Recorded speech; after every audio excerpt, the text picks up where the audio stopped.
বাংলাদেশিদের জন্য দুবাই, সংযুক্ত আরব আমিরাত ভিসা সংক্রান্ত বর্তমান পরিস্থিতি ও মূল তথ্যগুলো নিচে দেওয়া হলো। 1. ট্যুরিস্ট ও ভিজিট ভিসা। ট্যুরিস্ট এবং ভিজিট ভিসা চালু রয়েছে নিবন্ধিত ট্রাভেল এজেন্সি, এয়ারলাইন্স যেমন এমিরেটস, ফ্লাই দুবাই কিংবা অনুমোদিত স্পন্সরের মাধ্যমে বাংলাদেশিরা ই ভিসা আবেদন করতে পারছেন। অন অ্যারাইভাল প্রযোজ্য নয়।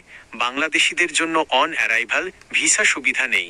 ভ্রমণের পূর্বেই অনুমোদিত ই-ভিসা নিশ্চিত করতে হবে।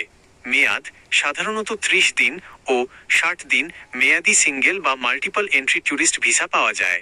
2. আবেদনের জন্য প্রয়োজনীয় কাগজপত্র। সর্বনিম্ন 6 মাসের মেয়াদ থাকা পাসপোর্ট, ই-পাসপোর্ট বা এমআরপি, সাম্প্রতিক তোলা সাদা ব্যাকগ্রাউন্ডের স্পষ্ট ছবি, NID copy, confirmed return flight ticket ও হোটেল বুকিং। আর্থিক সচ্ছলতার প্রমাণ হিসাবে গত 6 মাসের ব্যাংক স্টেটমেন্ট প্রয়োজন সাপেক্ষে। 3.